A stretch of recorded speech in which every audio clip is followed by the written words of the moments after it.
안녕하십니까. 자, 오늘은 이제 2단원 수업 들어갈 건데요. 거기 제목에 보시면 능동적 읽기와 주체적 해석이라는 말 보이시죠? 요 단원의 가장 핵심은 여러 가지 삶이나 사회나 인간에 대한 성찰을 담은 여러 가지 이제 갈래 글들이 나와요. 그런 글들을 얼마나 능동적으로 주체적으로 읽을 수 있느냐, 그것에 대한 이제 그런 읽기 작용을 배우는 단원이라고 보시면 되고요. 일단 거기 아래 보시면 첫 번째가 읽기 파트 보이죠. 사회적 대화로서의 글 읽기, 그 다음에 자신의 관점에서 문학작품 읽기, 마지막 독서 과정을 성찰하면서 책 읽기, 이 세 가지 단원에 대해서 배우게 됩니다. 자, 거기 아래로 넘어가시면 그 다음 장 넘어가시면 어디냐면 단원을 열며 부분에 보시면 학습 목표 보이시죠? 첫 번째 요 읽기 학습 목표 1번이 소단원 1과 관련된 얘기고요. 그 다음이 이제 주체적 관점에서 작품 해석한 여기 소단원 2, 그 다음이 소단원 3과 관련된 얘기. 단원을 열며 그 아래 보시면 첫 번째 문장 글을 읽은 뒤 다른 사람들과 의견을 주고받으며, 그래서 여기서 강조하는 거는 상호작용이라는 읽기라는 과정이 상호작용하는 활동이라는 걸 얘기하고 싶은 거고요. 그리고 그 글을 새롭게 이해하는 거. 이 새롭게 이해한다라는 게 결국 뭐냐면 몰랐던 걸 새롭게 알게 된다거나, 그래 쓰세요. 몰랐던 것을 새롭게 알게 된다거나 새로운 시각으로 대상을 바라보게 되는 것, 이런 걸 새롭게 이해한다라고 표현을 한 거예요. 몰랐던 것을 알게 되거나 새로운 시각으로 바라보게 되는 것. 그래서 이 단원에서는 요게 첫 번째, 두 번째, 요거 세 번째. 이렇게 해서 소단원 3개로 독서와 문학 활동에 대한 복합적 단원이라는 걸 알아두시면 되고요. 뒷장 넘기셔서 여기 몇 페이지냐면요. 첫 번째 사회적 대화로서의 글 읽기를 먼저 볼 거고요. 교과서 페이지는 51쪽이에요. 교과서 페이지는 51쪽. 등나무 운동장 이야기. 등나무 운동장 이야기. 보이시죠? 건축가인 글쓴이가 건축가야.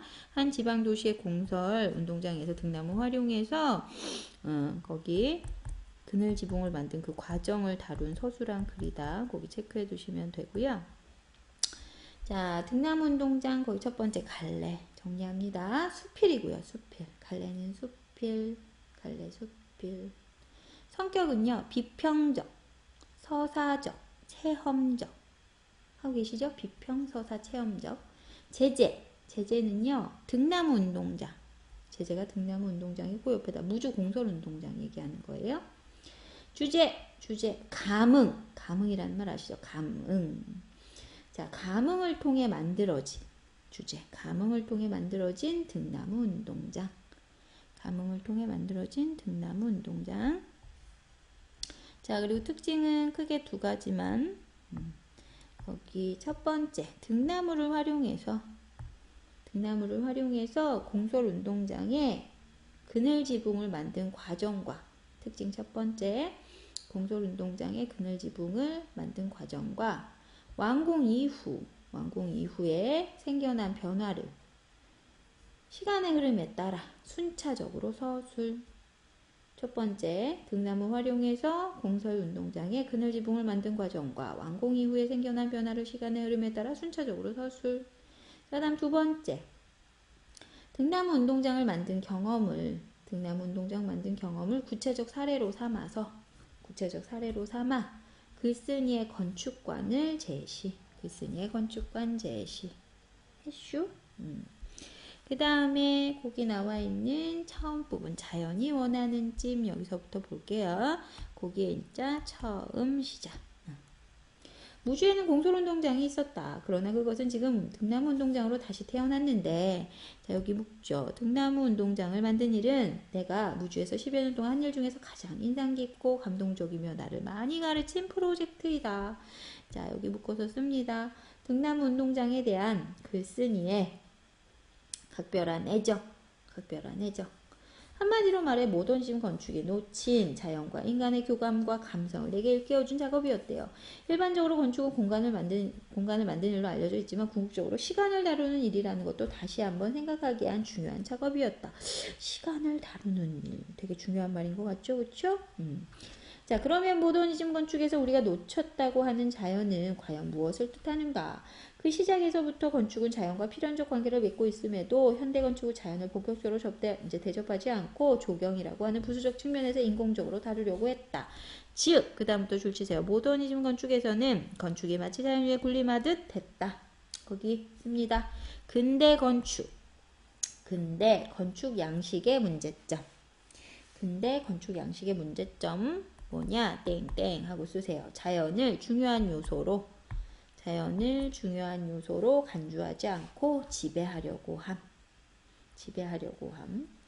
우리가 건축에서 자연에 관해 다시 생각해야 하는 것은 모든 건축이 설사 도심에 건설된다 하더라도 자연이라는 큰 환경에서 벗어날 수 없다는 점이야.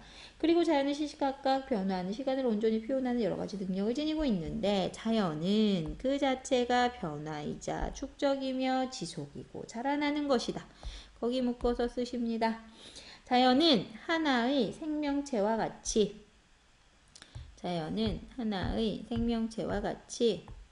쓰고 계시죠? 자연은 하나의 생명체와 같이 끊임없이 변화하고 성장한다. 자, 이렇게 다소 추상적인 이야기를 섬세하게 이해하려면 무주의 등나무 운동장에 가보면 된다. 거기에서는요, 체크합니다. 자연과 식물만이 할 수 있는 놀라운 일. 그게 뭐냐? 운동장을 감싸는 등나무들이고 그들이 만들어내는 그림자 그늘, 그거 얘기하는 거예요.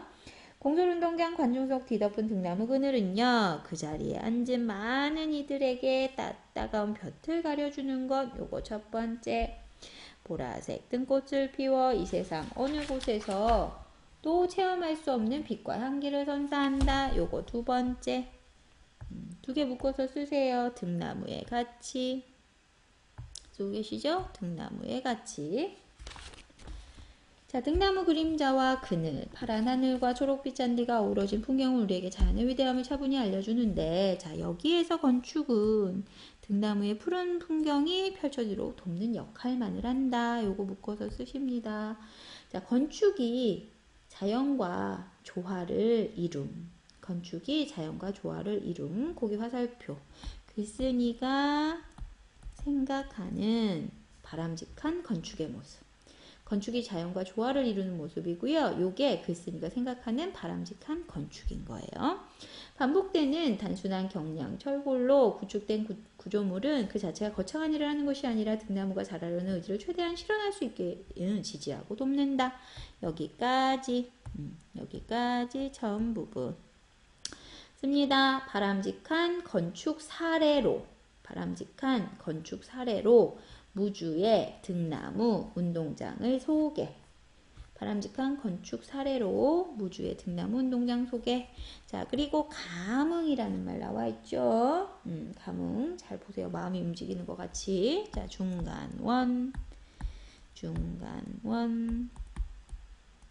여기서부터.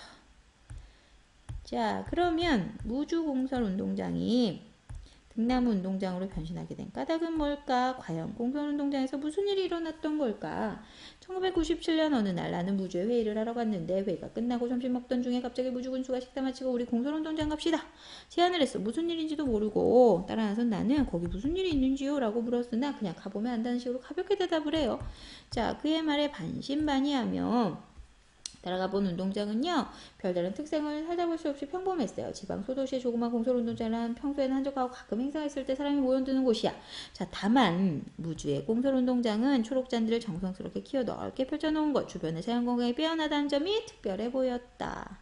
자, 거기 묶어서 쓰셔요. 무주 공설운동장의 특징. 그 주변의 자연경관이 아주 아름다웠다라는 거죠. 무주 공설운동장의 특징. 그때 군수는 보여줄 게 있다라며 그간의 고민을 털어놨습니다. 그는 공설운동장에서 거의 주치하여 군내 행사가 있을 때마다 사람들 초매하는데 거의 오지 않고 공부영만 참여하는 게 마음에 걸렸대요. 요게 군수 고민. 왜 사람들이 안 올까? 자, 그래서 주민들에게 공설운동에 행사했을 때 왜 참석하지 않냐라고 질문을 했더니 어르신께서 이렇게 대답을 했대요. 여보게 군수 우리가 미쳤냐? 군수만 본부 속에서 햇볕 피하고 앉아있고 우린 땡볕에 서 있으라고 무슨 경우냐? 우리가 벌 받으려냐? 우리 안 갈 거거든. 아, 더워서 안 가. 이런 얘기죠. 자, 여기 묶으시고 주민들이 오지 않는 이유. 주민들이 오지 않는 이유. 하셨어요? 햇빛을 피할 수 없어서 너무 불편한 거죠?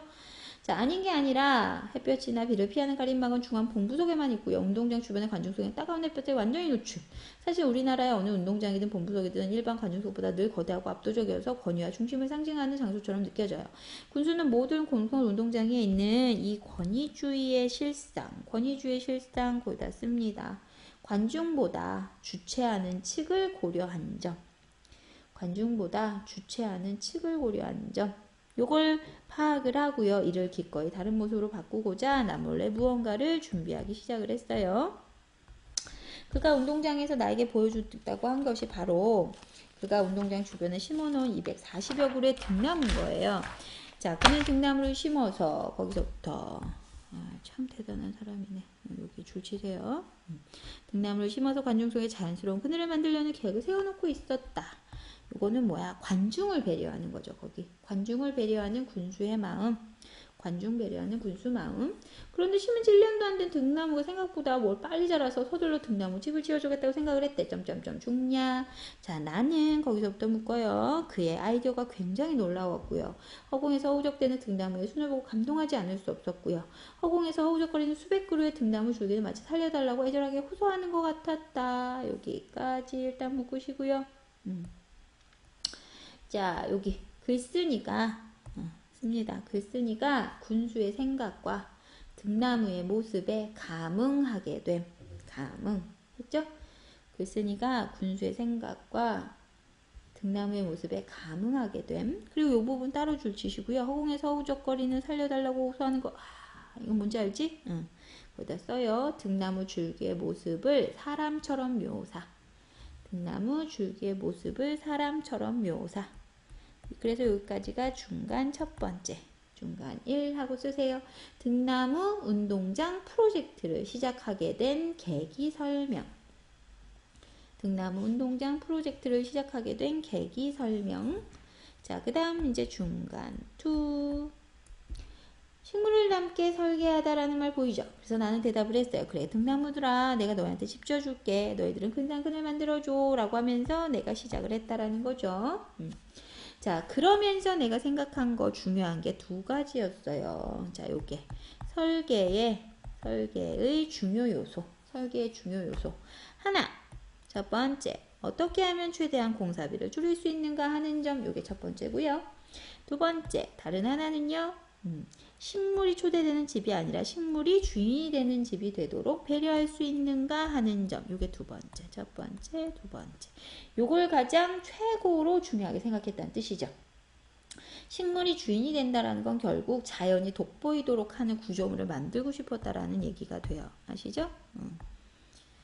자, 그리고 즉 완공된 후에 구조가 드러나기보다는 오히려 등나무들이 마음껏 자라나서 마치 구조물의 주인이 된 것처럼 그렇게 보여주고 싶었대요. 자, 이 두 요소들 충족하게 하는 방법은 식물을 담게 설계하는 거래요. 요거 중요한 거 나왔죠? 거기다 씁니다. 인공적 화려함보다는 자연스러움 지향. 그래서 서울에 돌아오자마자 바로 스케치를 하고요. 설계에 들어갔어요. 첫째도 둘째도 모두 식물과 같이 만들고자 했어요. 등나무는 여러 줄기를 모여서 타고 오르는 식물이니 작은 것들이 합쳐지는 구조를 선택하기로 했고요. 그래서 지름 6cm짜리 원형 파이프 4개를 한 다발로 묶어서 큰 줄기가 되게 하고 원형 파이프를 때로는 2개, 3개 결합해서 작은 줄기가 되게 하고 등나무가 편안하게 타고 오를 수 있는 가벼운 원호 조각, 그런 원호 모양의 구조물을 만들었대요. 자, 즉 구조 자체를 등나무의 구조와 닮게 하려고 원형 파이프를 여러 개 결합했고 등나무가 한중성 방향으로 자랄 수 있도록 윗부분에 구조를 원호 형태로 만들었고 시선과 햇볕의 관계를 고려해서 가장 적절한 위치의 원호의 꼭지점을 정했대요. 자, 특히 특히 이 부분 체크합니다. 특히 관중 속 제일 뒷줄에 앉아있는 사람들 시선에 장애가 없도록 하는 게 이 원어의 꼭지점을 정하는데 매우 중요한 고려사항이었어요. 이건 아시죠? 여기다 씁니다. 관중석에 있는 모든 사람들이 운동장을 잘 볼 수 있도록 배려. 관중석에 있는 모든 사람들이 운동장을 잘 볼 수 있도록 배려. 자, 또 등나무가 자라면 원호 형태의 파이프가 휘어질 걸 고려해서 기둥 위쪽에 원호 형태의 파이프를 당기며 잡아주도록 설계를 했고요. 등나무가 구조물을 쉽게 타고 올라가도록 쇠줄로 엮어줬어요. 구조물의 단면을 그리면서 모든 것은 명확해졌습니다. 나는 최소의 것으로 최대의 일을 할 수 있겠다라는 자신감을 얻었어요. 거기 무슨 의미냐? 구체적으로 씁니다. 인위적인 건축물 최소화. 인위적 건축물 최소화. 그리고 비용도 절약할 수 있겠다라는 생각. 비용도 절약할 수 있겠다라는 생각. 상세한 내용을 모두 정하고 물량까지 계산하는데 걸린 시간이 서너 시간 정도였는데 나는 거의 무아지경 거기에 푹 빠져 있는 거죠. 즐겁게 집중할 수 있었습니다. 자, 이런 일을 그렇게 순식간에 집중해서 해결할 수 있었던 것은요. 바로 두 가지 감흥이 겹쳐서 작동해서 그런 것 같대요. 자, 이 두 가지 감흥 체크하셔야겠죠? 두 가지 감흥. 첫 번째, 하나는요, 군수가 주민들로부터 얻은 감흥이었고요.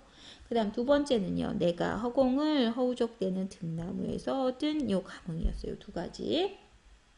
사람과 사람이 서로 감흥을 하고 사람과 식물이 서로 감흥한다는 게 흔한 일이 아니었는데 이 두 가지가 그러니까 사람과 사람 사이의 감흥, 사람과 식물 사이의 감흥 이 두 가지인 거죠. 얘가 합해져서 비로소 등나무 운동장이 태어났다라고 표현을 했어요. 여기에서 감흥이라는 말은요. 뭐 여기 옆에 문제 날개 문제에도 나와 있지만 공감이라는 단어나 아니면 교감이라는 그런 단어로도 바꿔서 얘기할 수 있어요. 허공을 허우적대는 등나무가 관중석 쪽으로 손을 내밀고 있는 모습 의인법인 거 아시죠? 등나무의 모양을 의인화해서 표현. 등나무 모양 의인화 표현. 나무가 몸을 뻗어 세상을 향해 자라나는 걸 보는 일은 언제나 행복하고요. 그 그늘 밑에 앉아 등꽃 향기 맡으며 넓은 잔디밭이 펼쳐진 운동장을 보는 건 근사한 일이고 무주 등나무 운동장 관중석 제일 뒷줄에서 우리는 향기로운 등꽃의 터널을 지나며 꿈같은 풍경을 즐길 수 있었음. 완성했음. 이 말이죠. 여기 중간 투 쓰십니다. 여러 대상과의 감흥을 바탕으로 등나무 운동장 설계. 자, 그리고 이제 마지막 끝부분. 그 이후에 등나무 운동장이라는 소제목 붙어있죠. 자, 등나무 운동장 프로젝트에서 거기 건축가가 한 일이라고는 기껏해야 등나무가 자라는 구조물을 만든 것에 불과해요. 나머지는 모두 자연에서 일어나는 일, 서로 긴밀하게 결합되면서 완성이 됐어요. 자, 이 부분. 자, 여기는 글쓴이의 겸손한 태도라고 볼 수 있는데요. 자, 화살표하고 글쓴이의 겸손한 태도. 등나무 운동장이 만들어지기까지 건축가보다 자연의 역할이 더 크다. 자연의 역할이 더 크다라는 걸 강조한 글쓴이의 겸손한 태도. 하셨죠?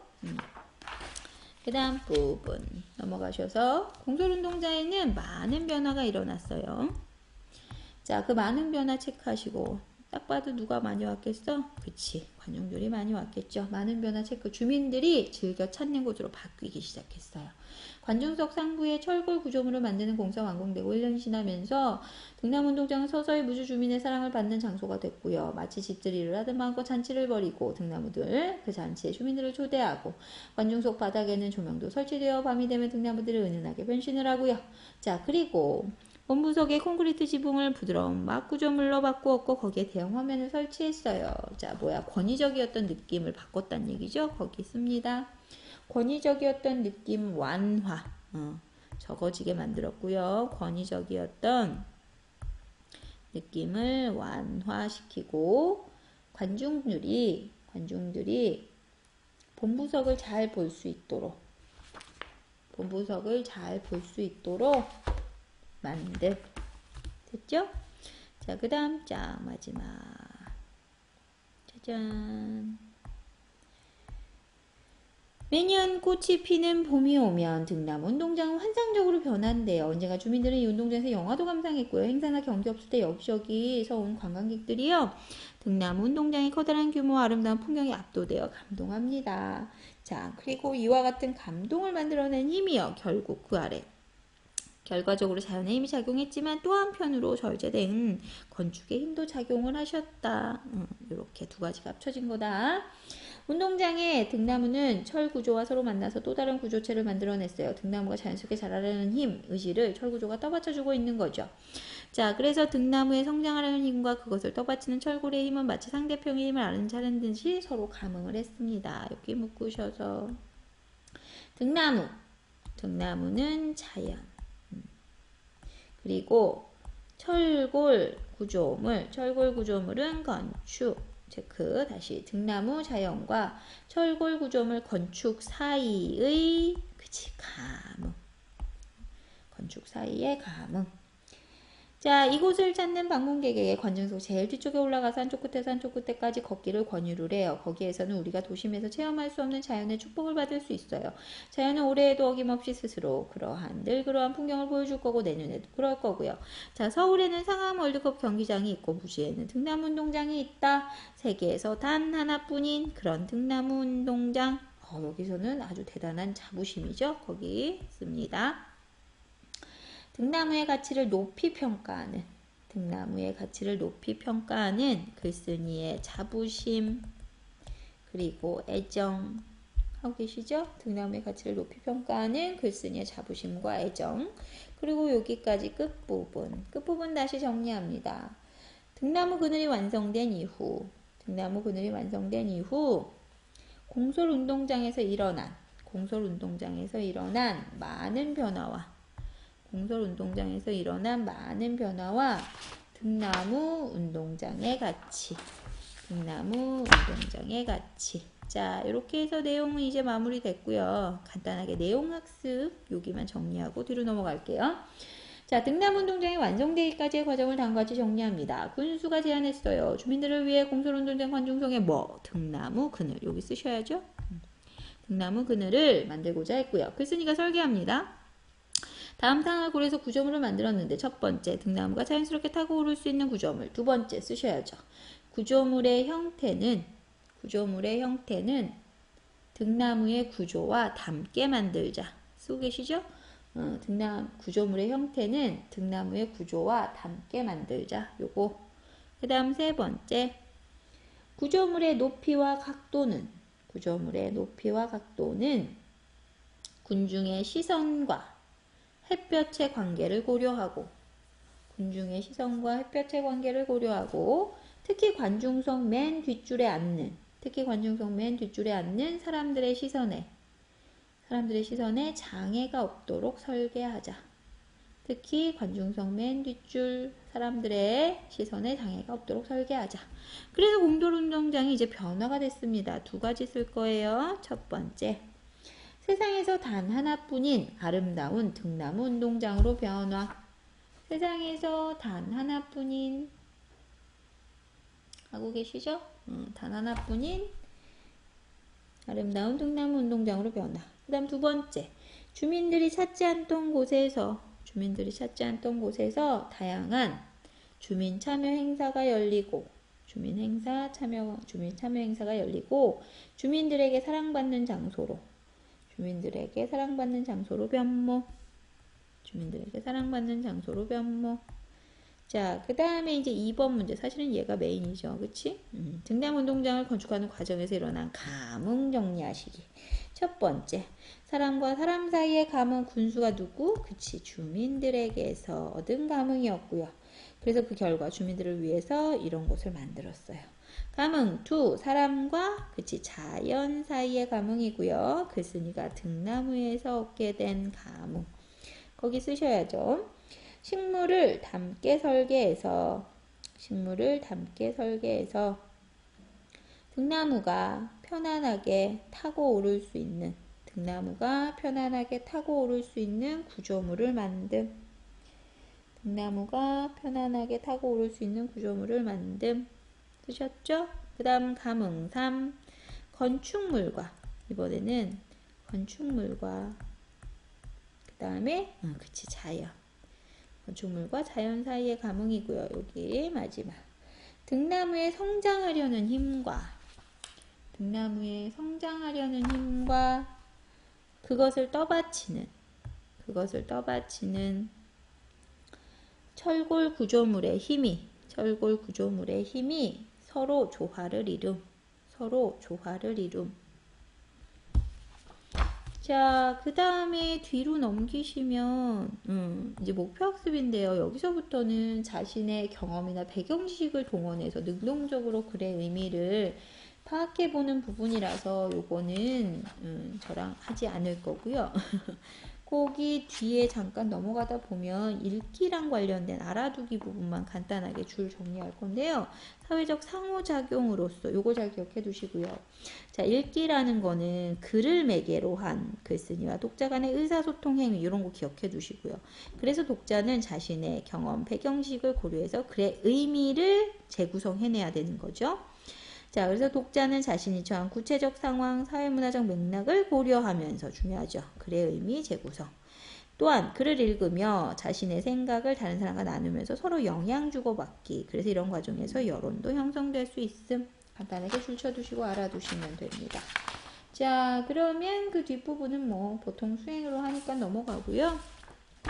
자, 이렇게 해서 첫 번째 1-1은 이제 마무리 됐고요. 1-1 사회적 대화로서의 글 읽기는 이제 마무리. 두 번째, 요번에는 자신의 관점에서 문학작품 읽기. 요 부분, 거기 62쪽에 이중섭의 그림이 나와 있네요. 여기 들어갈 거고요.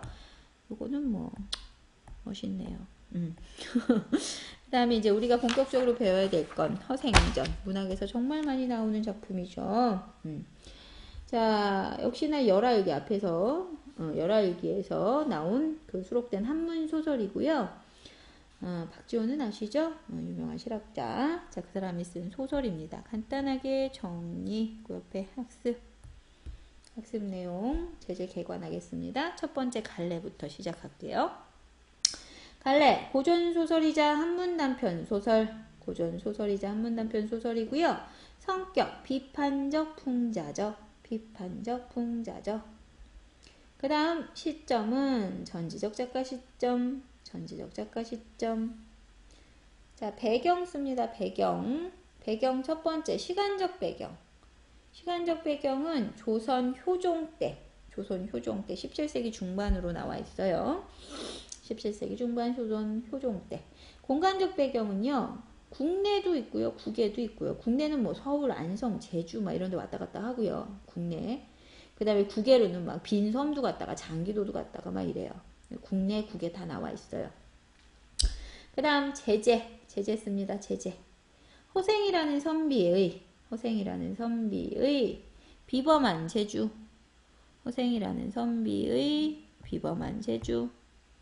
그리고 기이한 행적. 그 다음 주제 씁니다. 주제. 지배층인 사대부의 무능과 허위의식, 허세죠, 허세. 지배층인 사대부의 무능, 그리고 허위의식 비판. 하나 더, 새로운 삶의 각성과 실천 촉구. 특징 3가지 써요. 첫 번째, 비범한, 그러니까 평범하지 않은 거야. 비범한 능력을 지닌 허생이라는 인물의 행적을 중심으로 이야기 전개. 두 번째, 실학사상을 바탕으로 당대 조선사회의 폐단 비판. 실학사상 바탕으로 당시 조선을 비판했어요. 조선사회의 폐단 비판. 세 번째, 빈섬이 나와요. 빈섬이라는 새로운 공간을 통해 이상향 제시. 빈섬이라는 새로운 공간 통해서 이상향을 제시했다. 자, 거기 첫 번째 이제 발단 부분부터 시작합니다. 발단. 허생은 묵족동에 살았는데 묵족동에서 곧장 남산 아래로 이르는 곳에 우물이 있고 우물가에서 오래된 살구나무가 서 있었어. 살구나무를 향해서 살인문이 열려 있고 몇 칸 안 되는 초가집은 비바람도 제대로 가리지 못할 정도. 알 수 있죠? 생활한 게 아주 가난한 살림살이, 가난한 형편. 자, 그러나 허생은 독서를 좋아하고요. 그 아내가 삭바느질을 하여 겨우 입에 풀칠을 하고 살았습니다. 하루는 아내가 배가 몹시 고파서 눈물을 흘리며 임자는 당신 얘기하는 거지, 허생. 평생 과거에 응시하지도 않으면서 책을 읽어서 뭐 하려고 그러냐? 라고 했더니 혜생이 웃으며 내가 책을 읽는 것은 아직 미숙해서 그렇다. 아니 그렇다면 장사바칠이라도 좀 하면 안 되냐? 아 장사바칠은 본래 배우지 못했으니까 어쩌란 말이냐? 아 그럼 장사하면 되지 않느냐? 여기 장인바칠, 장인바칠 그리고 장사. 자 거기 보면 여기는 이 장인이라는 거는요, 그러니까는 기술자죠, 기술자, 유능한 공. 그리고 이 장사가 실제로 이제 장사하는 상. 그래서 여기는 공, 그리고 여기는 상. 자, 거기 묶어서 씁니다. 여기서 드러나는 아내의 생각. 이 아내가 곧 작가의 생각을 대변하는 인물이라고 보시면 되는데, 작가의 생각을 대변하는 인물, 아내, 그 옆에도 쓰세요. 무능한 사보다는, 무능한 선비, 아시죠? 무능한 사보다는, 무능한 사보다는, 무능한 사보다는, 유능한 공, 유능한 공, 유능한 공, 혹은 상, 유능한 공과 상이 더 낫다. 유능한 공과 상이 더 낫다. 왜? 먹고 살기 너무 힘드니까. 배고파서 그렇게 울면서 얘기했대잖아. 그죠? 자, 장사야 본디 미천이 드는 법인데 그럼 어찌하란 말이냐. 그때 아내가 화를 벌컥 내며 버럭 소리 지릅니다. 아니 밤낮으로 책을 읽더니 고작 배운 게 어찌하란 말이냐 뿐이냐. 장인 받지도 못한다, 장사도 못한다, 도적질도 못하냐. 이거 뭐 하는 거야? 아, 욕하는 거지. 나 굶겨 죽일 거냐? 거기 체크합니다. 현실의 문제를 해결하지 못하는, 현실의 문제를 해결하지 못하는 사대부의 무능한 비판, 사대부의 무능한 비판. 허생이 읽던 책을 덮고 일어서며 애석하도다. 내가 본래 책 읽기를 10년을 기약을 했는데 이제 7년 만에 접고 나가는구나 하고 문을 나서서 나가버렸어. 자, 여기까지 집 나갔다는 뜻이야. 자, 여기까지 끊으시고 여기가 발단이고요. 정리합니다.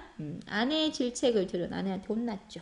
아내의 질책을 들은 허생의 가출. 허생의 가출. 자, 그리고 그 다음부터 전개원 시작됩니다.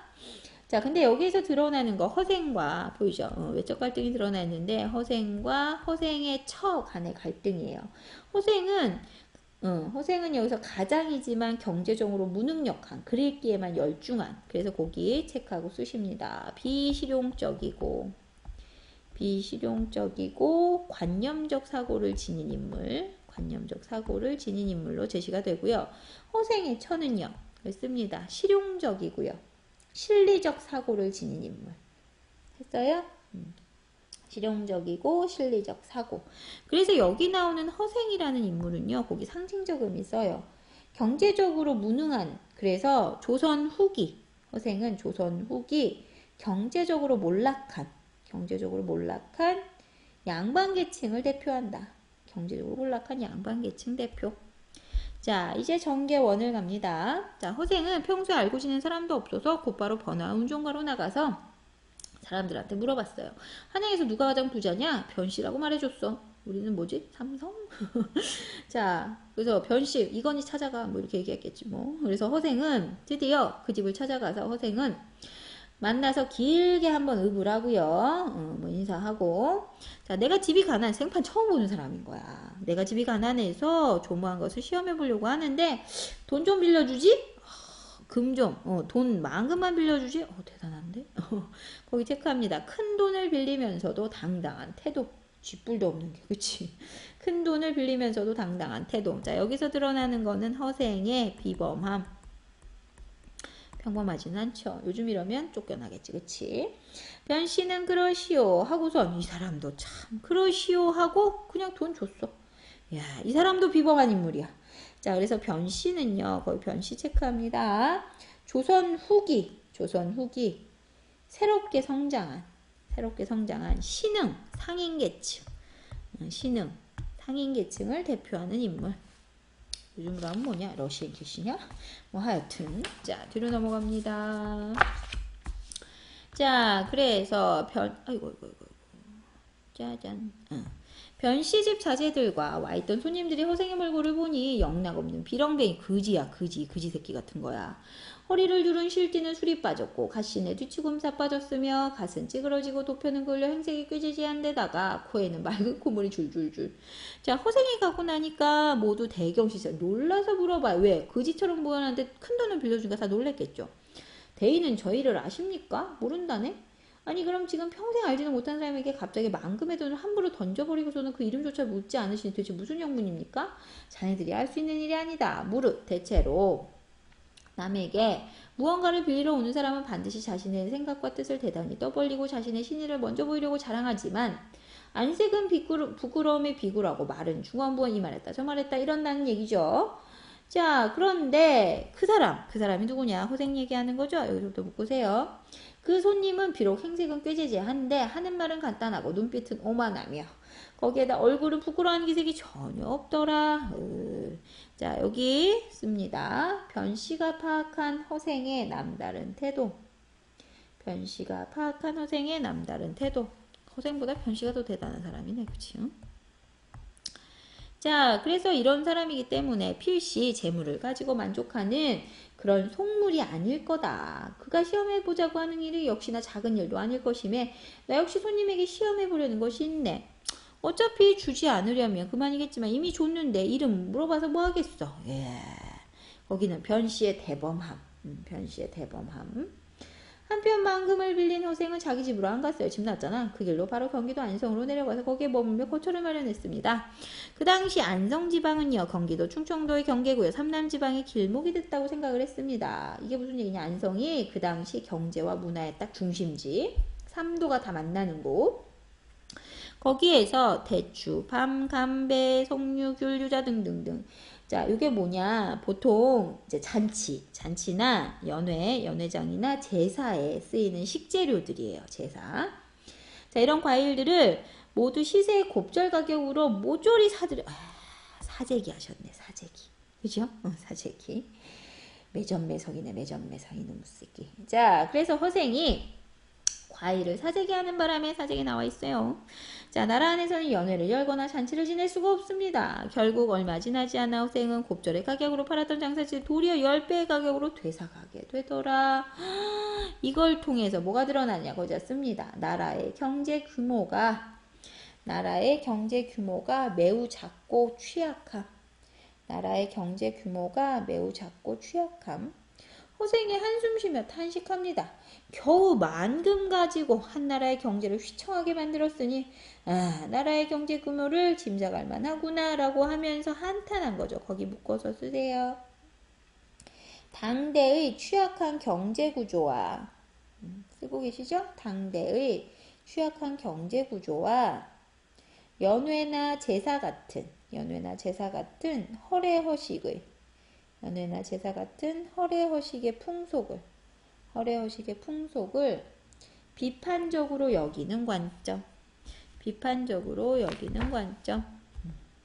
자, 그리고 그 다음 페이지. 이제 돈 벌었잖아요. 그래서 허생은요, 다시 갈, 호미, 배, 명주, 소매 사가지고 제주도로 갔어요. 그래서 그곳에 있는 말총을 또 다 거두어 드렸어요. 자, 말총은요, 그 당시 거기다 쓰세요. 조선시대 성인 남성들의 필수품, 갓이죠, 갓. 그 다음에 뛰는 탄 거, 머리띠.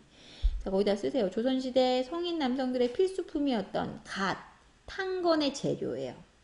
그걸 또 다 거두어 샀네? 몇 해가 지나면 나라 사람들이 머리를 싸매지 못할 거야. 과연 얼마 있다가 만건값이 10배로 치솟았네. 예, 대단한 장사꾼인데. 정계원. 여기까지 정계원 씁니다. 변씨에게 빌린 만냥으로 물건을 사재기하여 큰 이익을 거둔 허생. 근데 사실 여기에서 얘기하고 있는 거는 현실 비판이죠. 그쵸? 두 가지를 했어요. 두 가지 상행위를 했는데 거기 간단히 정리하세요. 두 가지 상행위 중에 첫 번째는 과일 독점이었죠. 과일 독점. 그리고 두 번째는 말총 독점.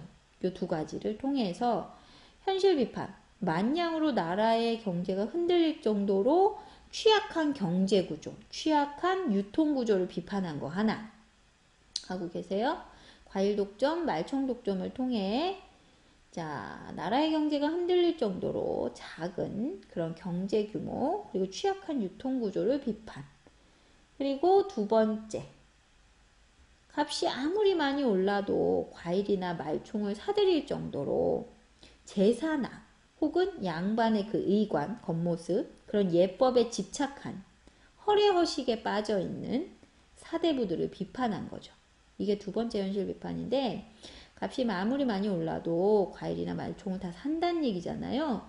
그럴 정도로 제사나 의관 같은 그 겉모습, 그런 예법에 집착하고 허례허식에 빠져있는 사대부들을 비판한 거예요. 되셨어요? 자, 여기까지 해서 정계원 체크하시고, 이제 그 다음 허생이 여기서부터 다시 정계2. 허생이 늙은 백사공을 찾아서 물었습니다. 바다 밖에 사람이 살만한 빈섬이 있더냐? 있었죠. 언젠가 태풍에 표류하여 곧장 서쪽으로 사흘을 가서 한밤중에 어떤 빈섬에 닿았는데 따져보니까 중국의 삼은 일본의 장기도의 중간쯤 될 거다. 자, 꽃나무가 절로 피며 과일이 절로 있고 사슴들이 떼를 지어다니며 물고기가 사람을 봐도 놀라지 않더라. 자, 여기는 이상향의 모습. 살기 좋은 곳 이상향의 모습. 허생이 크게 기뻐하면서 자네가 나를 그곳으로 데려다 준다면 부귀를 함께 누리게 해줄게 하고 사공이 그 말을 따르기로 했어. 드디어 바람을 타고 동남방 쪽으로 방향으로 가서 섬에 들어가게 됐는데 허생은 섬의 높은 곳에 올라가서 사방을 둘러보고는 그만 실망해서 탄식을 합니다. 땅이 고작 천리가 못 되니 무슨 큰일을 할 수 있겠느냐. 거기 줄치고 자, 부분은요, 섬의 규모가 너무 작은 거죠. 거기 섬의 규모를 아쉬워함. 그러니까 이상국을 만들고 싶었던 거죠. 땅은 기름지고 샘물은 달콤해서 그저 돈 많은 늙은이가 될 수 있는 정도, 그 정도 자리밖에 안 돼. 이렇게 표현을 한 거죠. 자, 그 다음. 자, 그러자 사공이 물었습니다. 텅 빈 섬에 사람이라고는 없는데 도대체 누구와 함께 살아간다는 의미입니까? 자, 그랬더니 덕만 있다면 사람은 절로 모이게 되어 있다. 덕이 없을까 걱정해줘. 사람 없으면 근심하니. 여기. 자, 여기 체크하시고 요게 사실은 허생의 유교적 사상. 허생의 유교적 사상을 드러낸 부분이거든요. 유교적 사상. 하고 계시죠? 원래 논어에 나와 있는 말이에요. 논어를 인용해서. 장사만 하고 있는 거지 뭐. 그냥 선비 얘기지 뭐. 그쵸? 자, 그 다음 그때 전라도 변산반도에서 도적대 수천이 우글거리고 있었고요. 그 지방의 고을과 군에서 군조를 풀어서 체포하려고 했는데 잡을 수가 없었어요. 도적대도 감이나 돌아다니며 노략질을 함부로 할 수가 없어서 그러니까 막 훔치고 다녀야 되는데 아무것도 못하는 거야. 그래서 굶주림에 허덕였죠. 그때 허생이 도적의 소굴로 들어와서 괴수를 달랩니다. 1000명이 현금을 털어서 나누면 한 사람은 앞으로 얼마의 돈이 돌아가느냐? 한 사람이 한 냥씩 돌아간다. 조금밖에 안 간다. 뭐 이런 거야. 자네들에게 아내가 있느냐? 없다. 그럼 밭되기라도 있냐? 코웃음을 쳐요. 아니 밭 있고 아내 있으면 무엇 때문에 괴롭게 도적지 된단 말이냐? 이 사람들은 왜 도적이 된 거야? 이게 도적이 된 이유야. 도적이 된 이유. 아내가 없고 평범하게 양민으로서의 삶을 살지 못해서 그래서 도적이 됐다. 자네들이 그렇게 잘 안다면 어째서 장가를 들어 살림을 장만하고 소를 사서 밭을 갈 생각은 안 하냐? 그리 되면 살아서 도적놈이란 이름도 없을 것이고 집에 살면서 부부의 즐거움도 있을 것이고 나 돌아다녀도 관에 붙지 않을 거고 기리기리 의식의 풍요함을 누릴 수 있잖아. 했더니 누가 그런 생활을 원하지 않냐? 중요한 건 그거야. 돈이 없어서 아이고 넘어가면 안 되는데. 자, 돈이 없어서 거기 체크합니다. 자, 거기에다 쓰세요. 평범한 삶을 살 수 있는 최소한의 경제적 기반조차 없는 상황. 요즘인가? 헬조선? 평범한 삶을 살 수 있는 최소한의 경제적 기반조차 없음. 허생이 웃으며 말합니다. 자네들이 명색 도적질을 하는 도둑놈이련만 어찌 돈 없다는 걱정을 다하오? 자, 내가 너희들을 위해서 돈을 마련해 줄게. 도적들의 문제를 해결해 줄게 라고 약속한 거예요. 내일 바닷가를 바라보게나. 바람에 붉은 깃발이 펄럭이는 배가 모두 돈을 실은 배일 터니 어디서 마음껏 한번 가져가 봐라. 허생이 도적들과 약조를 하고 떠나자 이 미친놈이라고 비웃었어요. 안 믿는 거죠? 다음 날이 되어서 바닷가에 허생이 진짜 돈 30만 양을 싣고 나타나니까 크게 놀라서 이제 그제서야 돈 보고 이제 절을 하시네. 자, 그리고 나서 그 다음 장은 그냥 그림이네요. 넘어가시고요. 자, 어디 갔니? 오직 장군이 되었어. 미친놈에서. 장군의 명령대로 따르겠소이다. 있는 힘대로 지고 가게나. 그리하여 도적들이 돈을 짊어졌는데요. 사람마다 고작 100금을 넘지 못했다. 자, 요거 체크하시고요. 여기에서 사실 의도하는 바는 뭐냐면요. 거기 쓰세요. 돈 100냥을 짊어지지 못하는 모습에서 돈 100냥을 짊어지지 못하는 모습에서 도적들이 오랫동안 굶주린 백성일 뿐임을 암시. 도적들이 사실은 오랫동안 굶주린 백성일 뿐임을 암시. 허생은 너희들 힘이라는 게 고작 100금 들기에도 부족한데 어찌 도둑질이라도 변변히 할 수 있겠니? 자, 지금 너희들은 비록 평민이 되려고 해도 이름이 이미 도적의 명부에 올라왔으니 어디 갈 데가 없어. 전과자야 전과자. 그래서 여기 씁니다. 도적들이 허생을 따라 섬으로 들어가는 사건에 도적들이 허생 따라 섬으로 들어가는 사건의 인과적 원인 결과를 묶어주는 거죠. 그래서 인과적 필연성 부여. 인과적 필연성 부여. 내가 여기서 너희들을 기다릴 터이니 각자 100금씩 가지고 가서 안에 한 사람 소 한 마리씩 잠만해 오너라. 군도들이 좋다고 승낙하면서 헤어졌어요. 자, 그동안 허생은 2000명이 하늘 동안 먹을 양식을 장만하면서 그들을 기다렸는데 도적들이 기한한 날짜에 모두 도착해 뒤에 처진 사람이 하나도 없었어. 드디어 모두 배에 싣고 빈섬으로 들어갔는데 허생이 도둑을 모두 쓸어가자 나라 안에는 도적 걱정이 없어졌네. 자, 나라의 근심을 이해한 사람이 끝냈네.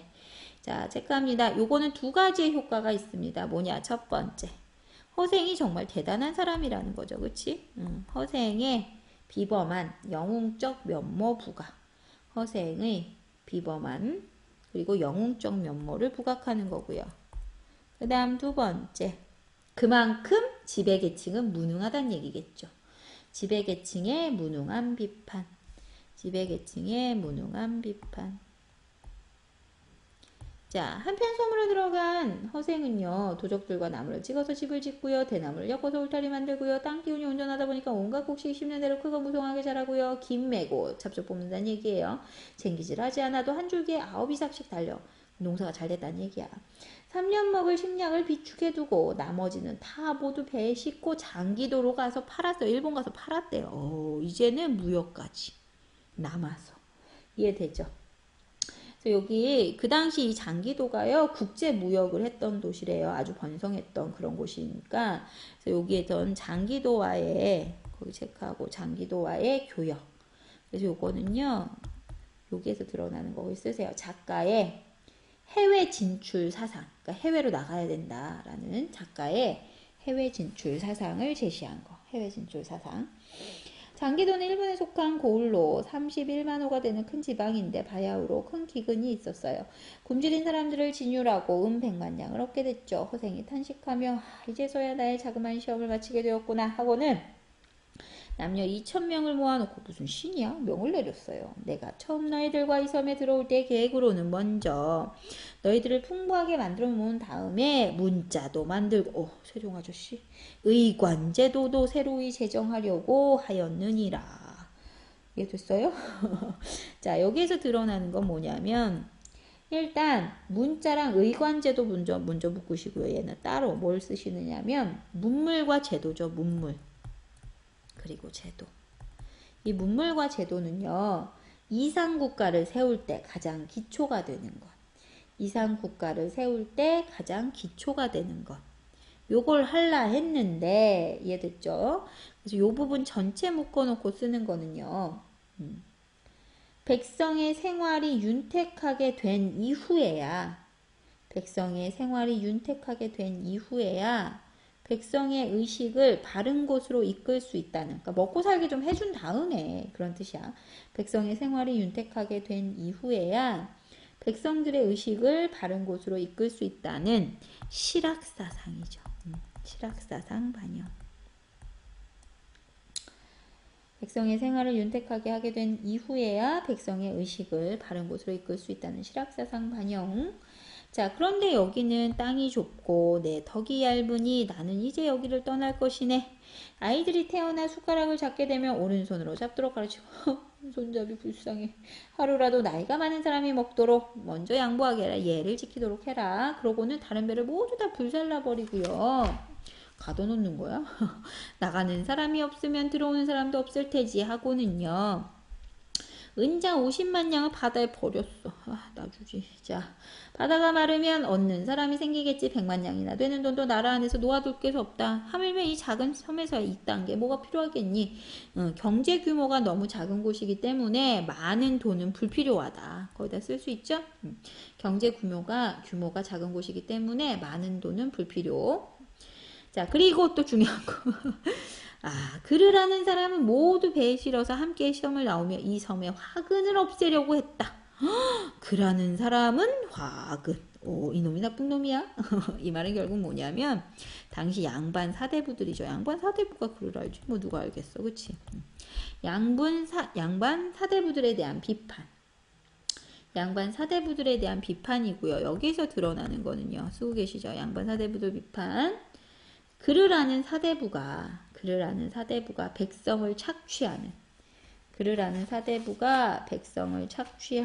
현실. 글을 아는 사대부가 백성을 착취하는 현실에 대한 부정적 인식. 됐죠? 그래서 거기까지가 전개투. 여기까지가 전개투. 전개투 씁니다. 빈 섬에서 이상국을 실험한 허생. 그 다음 부분 전개 3. 이제 무트로 나와서 육지로. 무트로 나온 허생은 나라 안을 두루 돌아다니며 가난하고 의지할 곳 없는 사람들을 구제를 했어요. 그렇게 돈을 썼는데도 아직도 10만 양이 남았어. 아, 이 돈이면 변씨에게 빌린 돈 갚을 수 있겠네 하고는 가서 나를 기억하겠냐 했더니 변씨는 깜짝 놀라며 아니 그대의 얼굴색이 조금 더 나아지지 않은 만금 다 털어먹었냐? 오늘 행색이 그대로야? 라고 얘기하는 거. 변씨의 오해죠. 자, 그랬더니 웃으며 재물을 가지고 얼굴이 번드르르해지는 일이야. 당신 같은 장사치들의 일일 뿐이지. 이 사람 봐라. 만금이란 돈이 어찌 사람의 돌을 살찌우기야 하겠니? 자, 여기에서 이 사람의 가치관이 드러나는데요. 거기 정리합니다. 재물을 가지고 얼굴 번드르르해지는 일, 당신 같은 장사치다. 나는 다르다. 어이씨. 거기다 씁니다. 자신이 장사치들과 다름을 강조한 거고요. 그래서 결국 이 부분은요. 거기다 쓰세요. 재물보다 몸보다 정신을 우위에 두는. 그게 더 위에다 이거죠. 재물보다 몸보다 정신을 우위에 두는 허생의 태도. 결국 이놈은 뼛속까지 사대부다. 뭐 이런 거지. 그래서 몸보다 정신을 우위에 두는 허생의 태도고요. 그 옆에다 쓰십니다. 허생의 사대부로서의 자격이니까 허생의 사대부로서의 정체성. 하면서 은신만 양을 다시 변씨에게 주면서요. 내가 순간의 굶주림을 참지 못해서 새길 길 마저 끝내지 못하고 만금 빌렸던 게 부끄럽다 하고 일어나서 자, 그래도 얘기했더니 변씨가 깜놀라서 10만 양 받을 수 없다고 사양을 했더니 10분의 1만 이자 쳐서 받겠다고 해도 화를 내면 내가 장사꾼이냐? 하면서 휙 가버렸어. 자, 그리고 나서 변씨가 몰래 그의 집을 뒤쫓아가 봤더니 허생이 남산 아래로 가더니 작은 오두막집으로 들어가네? 자, 근데 요때 늙은 할미가 이 할미는요. 거기다 쓰세요. 서술자 대신에 과거의 사건을 요약적으로 전달하는 역할. 그래서 등장시킨 인물이야. 늙은 할미. 서술자 대신에 과거의 사건을 요약적으로 전달하는 역할. 우물가에서 빨래를 하고 있길래 물어봤습니다. 저기 보이는 오두막 누구네 집이냐? 허생원댁이랍니다. 가난한 형편에 그렇게 좋아했는데 어느 날 아침 훌쩍 집 나가더니 돌아오지 않은 지 벌써 5년이 됐더라. 부인이 혼자 집에 있으면서 허생원이 집 나간 날을 제사를 지낸대. 참이 마누라는 무슨 고생이야, 그치? 자, 변씨는 그제서야 그의 성이 허씨라는 거를 알고서 탄식하면서 돌아갔습니다. 자, 이튿날 변씨는요, 허생에게 받은 은자를 모두 가지고 그에게 돌려줬어요. 그랬더니 허생이 다시 사양하며 내가 부자가 되려고 했다면 100만금을 버리고 이까지 10만금을 취하려고 하겠느냐. 내가 지금부터 그대의 도움을 받으면서 살아갈 테니. 그대가 나를 자주 들여다보고 먹는 입을 따져서 양식을 보내주고 몸을 헤아려 옷감이나 보내달라.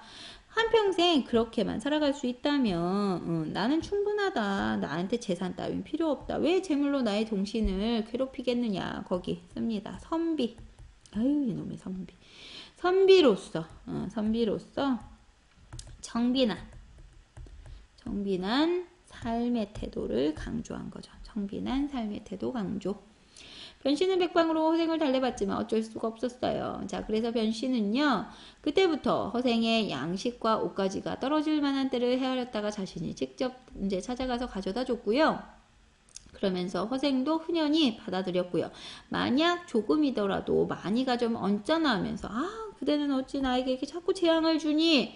재물을 취하는 것에 대한 재물이 재앙이다 이런 의미죠. 거기 재물을 취하는 것에 대한 부정적 인식. 재물을 취하는 것에 대한 부정적 인식. 자, 그렇게 술을 가지고 가면 더욱 기뻐하면서 서로 취하도록 실컷 마셨어요. 그렇게 몇 년을 지나면서 두 사람의 정분이 날로 두터워졌대요. 자, 요 부분에 우리 여기 빈칸에 하나 간단히 적고 갑시다. 재물에 대한 허생의 이중성, 이중적 태도가 드러나요. 자, 재물에 대한 허생의 이중적 태도. 그 중에 긍정적으로 보는 거 첫 번째 긍정적 쓰시고, 이 긍정적으로 보는 거는요 그 옆에다 쓰세요. 사회적 공적 측면으로 볼 때, 사회적 공적 측면, 사회적 공적 측면, 그러니까 백성들의 삶을 풍족하게 해주고 현실의 모든 문제를 해결해 줄 때는 이게 좋다는 거야. 그치? 근데 두 번째 부정적으로도 봐요. 부정적. 이 부정적으로 보는 거는요 개인적 사적 측면이야. 사적 측면. 도를 살찌울 수 없고 정신을 괴롭히는 재앙으로 보는 거죠. 그래서 이중적 태도를 보이고 있어요. 사회적 공적으로는 긍정적으로 바라보지만 개인적 사적으로는 부정적으로 바라본다는 거예요. 이해되셨죠? 그거 하나 정리해 두시고, 자, 그리고 이제 어느 날 변씨가 조용한 틈을 타서 어떻게 5년 만에 100만금 벌었는지 이제 물어봤어. 그랬더니 허생이 말하죠. 그것이 아주 알기 쉽다. 조선이란 나라는, 거기서부터 묶으세요. 배가 외국으로 통하지 못하고 수레가 나라 안에 잘 다니지 못해서 모든 물품이 이 안에서 생산이 되고 이 안에서 소비가 된다. 이게 뭐냐? 유통구조가 취약하다 이거죠. 거기 씁니다. 자, 외국과의 교역이 자유롭지 못하고, 쓰고 계시죠? 외국과의 교역이 자유롭지 못하고 유통구조가 취약한 조선의 현실. 유통구조가 취약한 조선의 현실. 대체로 천금이란 작은 돈이므로 모든 물건을 살 수는 없지만 이를 열로 쪼개면 백금이 10개가 되어 10가지 물건을 충분히 살 수 있다. 물건의 단위를 가벼우면 굴리기 쉽기 때문에 설령 한 가지 물건이 미친다 하더라도 나머지 9개의 물건으로 이익 재미를 볼 수 있다. 이런 장사 방법은 정상적으로 이익을 취하는 방법이고요. 작은 장사꾼이 하는 수단이다. 그럼 만금이란 돈은요, 물건을 사재기 할 수 있으니 술에 있는 것은 술의 전부, 배에 있는 것은 배의 전부, 마을에 있는 것은 고을 전부를 마치 촘촘한 그물로 모두 훑어낼 수 있는 것처럼 싹쓸이를 할 수 있다. 무태에서 생산되는 10,000가지 물건 중에 한 가지를 몰래 사가지, 바다에 10,000가지 어족 중에서 한 가지 슬며시 사재기, 약재 10,000가지 중에 하나를 몰래 독점하면 그 한 가지 물건이 남몰래 잠겨있는 동안에 모든 장사치의 물건을 말라버리게 된다. 자, 그러니까 이런 사재기는 나쁜 거라는 거지. 그치? 그 다음 봅니다. 이런 사재기 방법은 인민을 해치는 일이 될 것이니 후세의 당국자들이 만약 내가 써먹었던 이런 사재기를 한다면 반드시 나라는 망할 거다. 그럼 왜 얘기해주니? 그럴 거면. 그치? 자, 거기 엮어서 씁니다. 허생의 상행위는, 여기다 쓰세요. 허생의 상행위, 장사했던 행위는, 허생의 상행위는 큰 이익을 취하려는 것이 아니라 나라의 경제 형편을 시험하려는 의도, 나라의 경제 형편을 시험하려는 의도였다. 그대는 처음에 내가 돈을 구워줄 걸 어떻게 알고 나를 찾아서 돈을 빌리려고 했더냐? 이게 두 번째 물어본 거야. 그랬더니 꼭 그대만 내게 돈을 빌려줄 뿐 아니라 만금을 가진 사람이란 누구라도 빌려줬을 거다. 나 스스로 요량해봐도 내 재주가 100만금이란 거금을 벌어들이기엔 부족하다. 그러나 또 갑자기 되고 안 되고는 하늘에 달려도 에이씨 운명론적 세계관. 아이 진짜. 여기는 따로 묶어서 운명론 아시죠? 하늘의 힘이야. 운명론적 가치관 세계관. 자, 난들 어찌할 수 있겠느냐. 그러므로 나를 능히 활용하는 사람은 복이 있는 사람일 거고 그 부자를 더 큰 부자로 만드는 것도 하늘의 명이다. 아이 진짜. 그러니 돈을 빌려주지 않을 수 있겠느냐. 말도 안 되는. 자, 만금을 얻고 나서는 그 사람의 복에 의지해서 장세를 했기 때문에 하는 일마다 성공을 했던 거고, 만약 내가 내 돈을 가지고 사사라이 뭔가 하려고 했다면 성패는 할 수 없었을 거다. 10아, 지금 사대부들이 남한산성에서 오랑캐들에게 당했던 치욕, 병자호란 얘기하는 거겠네요. 아유 쪽팔려라. 됐죠? 씻어내려고 하니 지금이야말로 뜻있는 선비들을 팔을 걷어붙이고 지혜를 떨쳐볼 때이다. 당신은 왜 그런 재주를 가지고서는 괴롭게 어둠에 파묻혀서 일생을 마치려고 하느냐. 자고로 어둠에 파묻혔던 사람들이 한두 사람이겠느냐. 그러면서 이제 실제 사례를 듭니다. 거기 졸수제 조성기 거기 체크하시고 뜻을 펼치지 못한 인재의 예 첫 번째. 뜻을 펼치지 못한 인재의 예 첫 번째. 이런 조성기 같은 분은 적국의 사신으로 보낼 만한 인물이었지만 평생 벼슬 없이 배잔방이를 거친 채 배잔방이 그냥 배로 만든 남자용 여름 호빠지거든요. 그러니까 되게 소박하게 살다 돌아가셨다 이런 의미고요. 그 다음 또 거기 방계 유형원 두 번째 인물이죠. 뜻을 펼치지 못한 인재의 예 두 번째. 군량미를 조달할 능력이 있었지만 바다 한 곳 중에서 일생을 배했고요. 지금 나라의 정치를 도모하는 인물들은 다 알만하지 않겠느냐. 나 같은 사람이야 그저 장사나 잘하는 사람이고 장사를 해서 버는 자로는 구황에 모가지라도 사기에 충분한 돈이지만 바다에 던져버리고 온 까닭은 이 나라 안에서 쓸데가 없더라. 하고서는 변씨는 휴 탄식하고 이 대답을 듣고 돌아갔대요. 너무 대단한 사람인 거지. 그래 여기까지 전개 3. 정리합니다. 섬을 떠나 돌아온 허생이 변씨와 교분을 맺음. 그래서 궁금한 걸 물어봤어. 근데 여기에서 이제 드러나는 게 뭐냐면 그걸 이제 잘 파악을 하셔야겠죠. 섬을 떠나 돌아온 허생이 변씨와 교분을 맺은 거기까지는 전개 3 정리해 두시고요. 거기에서 이제 드러나는 건 뭐냐? 그 당시의 시대상이죠. 사회상. 능력 있는 인재들이 거기다 쓰세요. 능력 있는 인재들이 쓰이지 못하는 현실.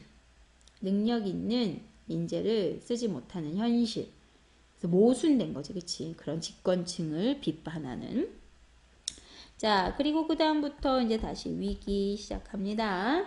자, 변씨는 본시 정승이왕과 각별하게 지내는 사이였는데 이공은 당시 어영청 대장으로 있었는데 언니가 변씨 얘기하다가 지금의 여항 일반민가에서 제주 쓸만한 애가 있으면 대사를 함께 도움할 있는지 괜찮은 인물이 있었는지 물어본 거야. 그때 이제 변씨가 허생이 얘기를 한 거지. 아 귀한 일이네. 정말 그런 애가 있냐. 이름이 뭐냐. 소인이 함께 3년을 지냈지만 이름도 모른다. 그럼 그 사람은 필시 2인일 거다. 그러니까 비범한 사람일 거다. 우리 자네와 같이 한번 같이 가보기로 하자. 그 사람을 내가 찾아가 봐야겠다. 라고 얘기를 하는 거죠. 하고 밤중에 이 대장은요 아랫사람을 물리치고 이제 은밀하게 간 거야. 변씨와 둘이서 허생의 집에 당도했어요. 변씨는 이공을 정승이네 정승 이런 사람 밖에서 기다리게 한 거야. 혼자 먼저 들어가서 허생을 만나보고 이곳에 온 연유를 얘기했더니 못 들은 척하면서 그만 자네가 차가운 술병이나 일이나 우리 술이나 먹어 라고 얘기하는 거죠. 하고는 즐겁게 마셨어요. 자, 변씨는 이공을 밖에서 기다리게 하는 게 민망해서 여러 차례 말을 했지만 대꾸도 안 해. 그러다가 밤이 깊어지니까 그제서야 손님을 불러도 되겠어. 이제 좀 데리고 와봐. 이렇게 얘기하는 거죠. 아우 씨. 자, 여기 손님. 요게 이제 이완대장을 얘기하는 거고요. 자, 그리고 나서 이 대장이 방에 들어왔는데 편안하게 앉아서 일어나지도 않아. 이제 무례한 태도를 보이는 거죠. 무례한 태도. 이것도 물론 이런 무례한 태도는 거기다 쓰세요. 무례한 태도는 시험하기 위한 시험의 의도. 이 대장을 시험해 보기 위한 의도. 사실 여기에서 드러나는 거기 정리를 하자면 이완 대장을 대하는 허생의 태도에는요. 쓰고 계시죠? 이완 대장에 대한 허생의 태도에는 거기다 씁니다. 당시에 위정자들에 대한 그러니까 지배하는 사람들 지배겠죠. 당시에 위정자들에 대한 반감이 드러나 있죠. 마음에 안 들어하는 거야. 당시의 위정자들에 대한 반감 제시. 자, 그래서 이 대장은요. 그 다음 봅니다. 이 대장은 몸불다를 모르고 엉거주춤하다가 겨우 나라에서 어진 인재를 구하려는 뜻을 설명을 했더니 허생이 손을 내저으며 밤은 짧은데 말이 너무 길어서 듣기 지루하다. 너는 지금 너라고 표현한다. 너 무슨 벼슬 하니? 어영청 대장이다. 아 그렇다면 너는 나라에서 신임받는 신하가 아니더냐. 그러면서 이제 또 다른 계책을 하나 냅니다.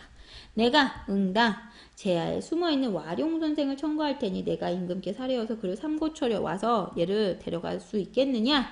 요게 첫 번째 계책. 뭐냐? 허생이 제시한 계책 1. 허생이 제시한 계책 1. 그러니까 허생이 당대 사회의 문제를 적극적으로 개선하기 위해서 세 가지의 대책을 제안을 하거든요. 그 중에 첫 번째예요.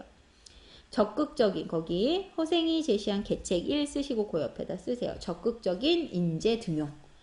이 말은 결국 뭐야? 그렇지 못한 현실을 비판하는 거겠죠.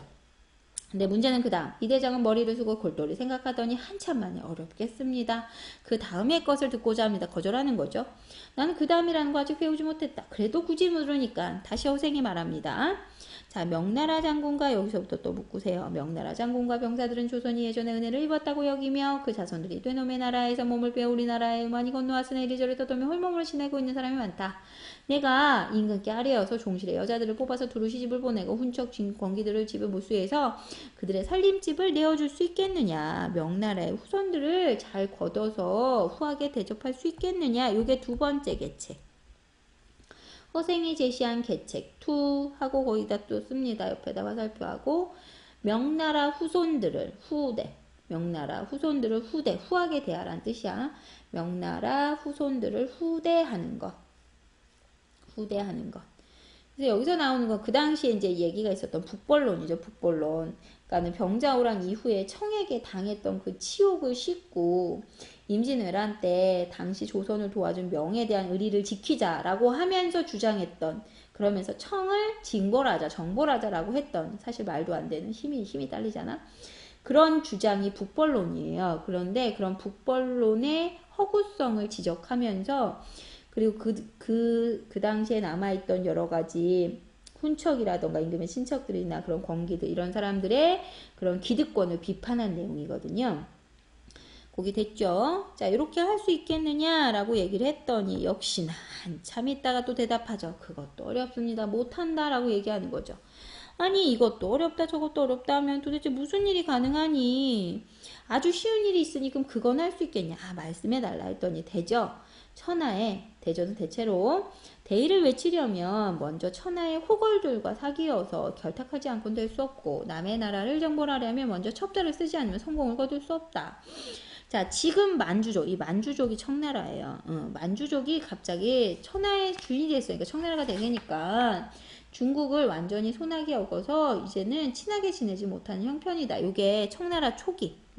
청나라 초기의 역사적 상황이에요. 청나라 초기의 역사적 상황.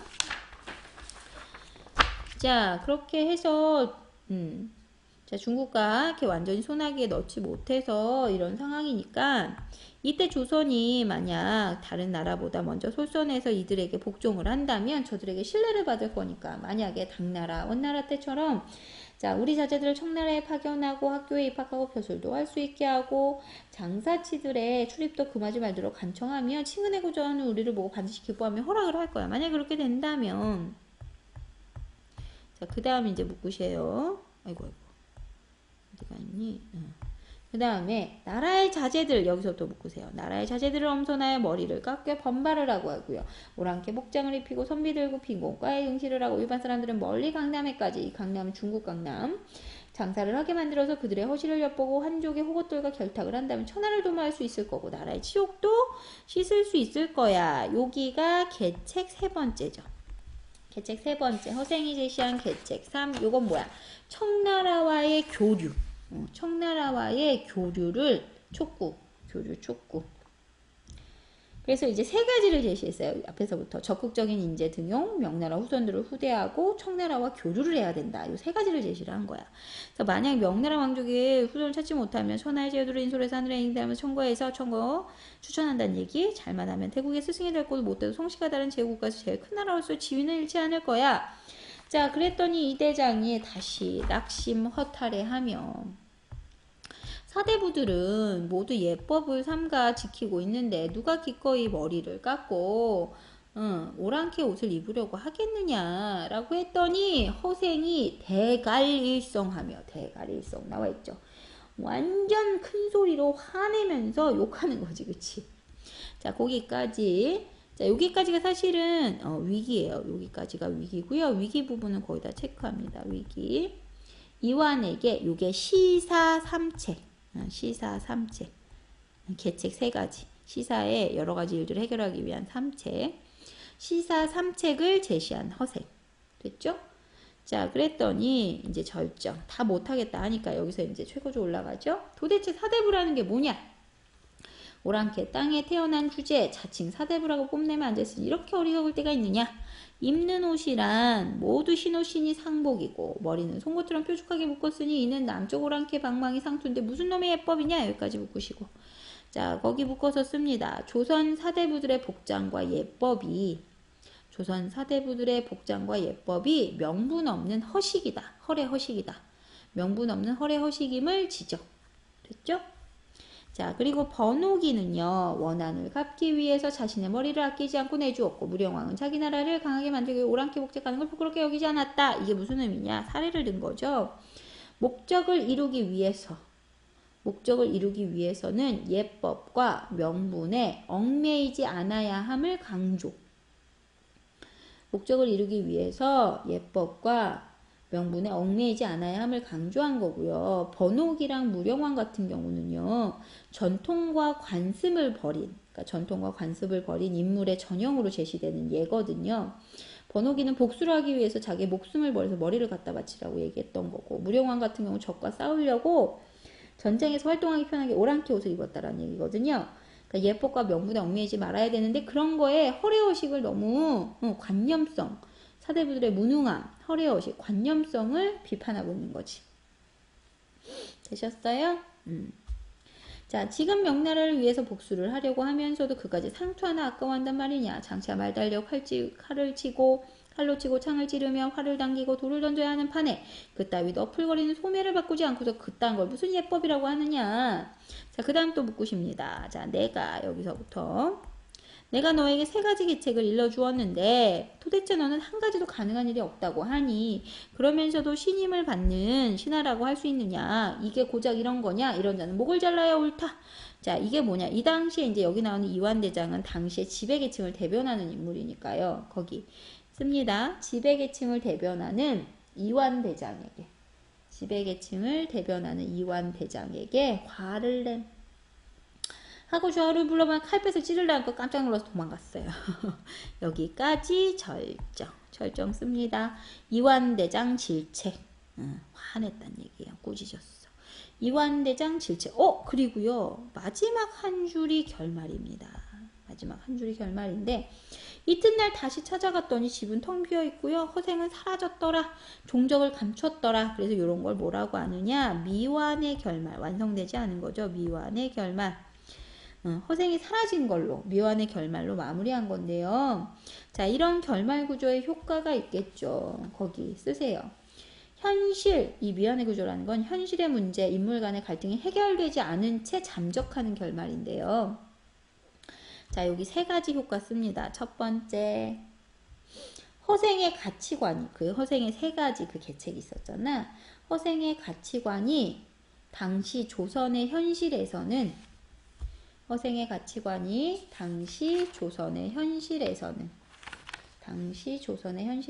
수용되기 어려운 급진적인 것임을 암시. 두 번째, 허생의 이인다운 풍모 부가. 좀 달라야지 이 사람은. 그치? 그래서 허생의 이인다운 풍모를 부가. 그 다음 3번째, 여운을 남기고 독자들의 궁금증 유발. 자, 그렇게 해서 이제 본문 내용은 끝났고요. 이제 뒤에 있는 학습 활동의 내용 학습이랑 목표 학습까지만 이제 정리를 합시다. 자, 자, 거기 보시면 첫 번째 허생의 집에서 허생의 행적을 지금 공간 이동에 따라서 정리하는 거거든요. 첫 번째 허생 쭉 나와 있죠. 삭바느질로 생계이면서 화가 나서 이제 비난을 받고 집을 뛰쳐나오셨어. 가출. 그 다음 변씨의 집에서 요게다 쓰십니다. 자, 한양에서 가장 부자라고 소문이 난 변씨를 찾아가 돈 만냥을 빌림. 한양에서 가장 부자라고 소문난 변씨 찾아가 돈 만냥 빌림. 대단한 사람이지. 자, 그 다음 안성 제주도 여기에다 뭐냐 삼남의 길목이라고 불리는 삼남의 길목인 안성에서 과일을 사들여서 과일들을 사들여서 큰 돈을 벌고 그 후 제주도로 들어가 삼남의 길목인 안성에서 과일들을 사들여 큰 돈을 벌고 그 후 제주도로 들어가 망건 재료인 말총을 사재기하여 다시 큰 돈을 범. 자, 그 다음 건 나와 있죠. 그래서 빈섬 들어가서 구족대를 다리고 가서 얘네들을 풍족하게 살게 만들어 줬어요. 자, 그 다음 부분 이제 변씨집 다시 가서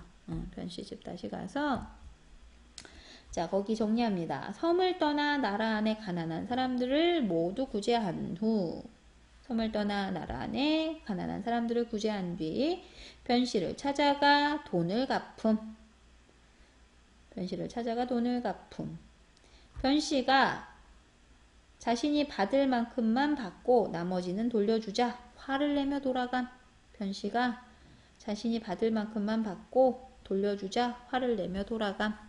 자, 그리고 마지막 허생의 집 정리합니다. 변씨가 주선하여 만난 이완대장에게 시사 3책을 제시했으나 받아들여지지 않음. 이에 이완대장을 크게 질책하고 사대부들을 비판한 뒤 종적을 감춤. 신화 속 인물이야. 자, 그 다음에 그 뒤에 목표학습을 가면 이 인물에 대한 얘기니까 간단하게 좀 정리를 하는 게 낫겠네요. 자, 허생의 안에 나와 있죠.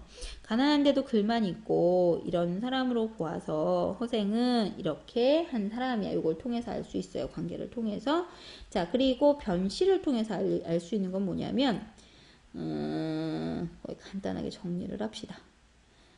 허생이 변씨에게 돈을 빌리기 위해 찾아가 당당한 태도를 보여준 것은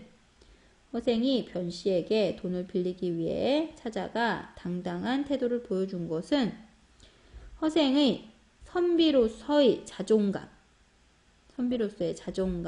그리고 주관을 보여준 행동이다. 그런 게 드러난다. 그 다음 도적대들 보이죠? 도적대들과의 관계에서는 거기 정리합니다. 허생은 가난 때문에 도적이 된 양민들에게 안정된 삶의 터전을 마련해 주었다.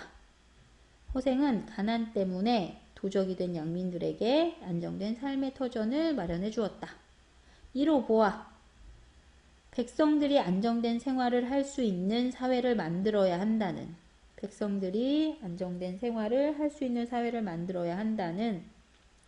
사대부로서의 문제의식과 책임감을 지닌 사람이다. 그 다음 이완대장을 통해서 할 수 있는 건 거기 옆에다 씁니다. 북벌과 부국 강병을 주장하면서도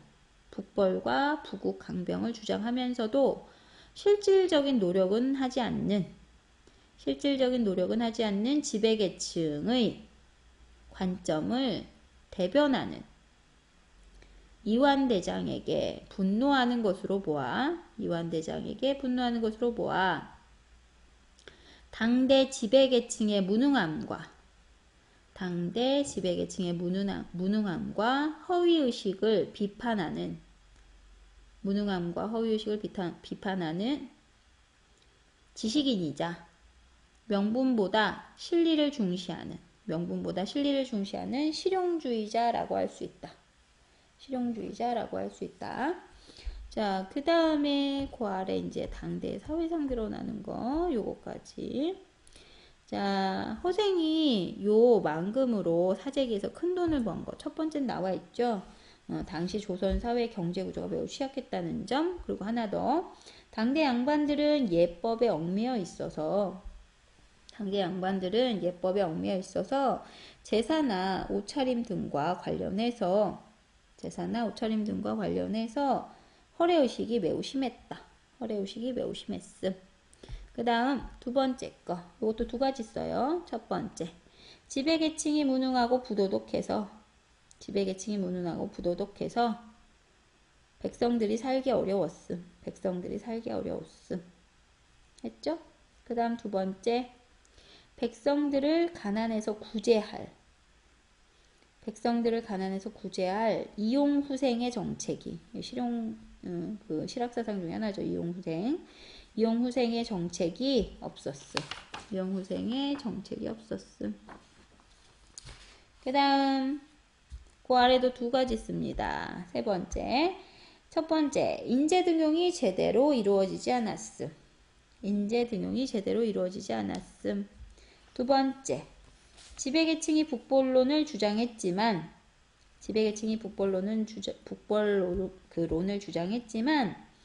그 주장을 실천하기 위한 구체적 계획이나 의지가 없었음. 자, 그 다음에 그 뒷부분에 나와 있는 내용은요, 이제 개인이 이 소설 속 인물들을 평가해 보는 거라 자신의 관점에서 해석하는 거니까 한번 정리해 보시고요. 그 아래 알아두기에 보시면 문학작품의 주체적 해석과 평가, 여기 보이시죠? 요게요, 소단원과 관련된 내용이고요. 문학작품은 독자의 관점에 따라 다양하게 해석평가될 수 있으며 이러한 관점은 결국 독자의 경험, 배경지식, 가치관, 독서 등에 따라 달라진다는 점. 그래서 문학작품을 주체적으로 수용한다는 거는요. 타당한 근거가 있어야 되고요. 자신의 관점에서 의미를 해석평가하는 걸 의미한다. 그렇게 하면 작품에서 풍부한 의미 그리고 능동적으로 향유할 수 있는 효과가 있다. 이거 설명한 거예요. 자, 여기까지 이제 정리되셨죠? 그러면 이제 소단원 두 번째까지는 마무리됐고요. 다음 시간에 소단원 세 번째 독서 과정을 성찰하며 책 읽기 부분부터 다시 수업 시작하도록 할게요. 자, 고생하셨습니다.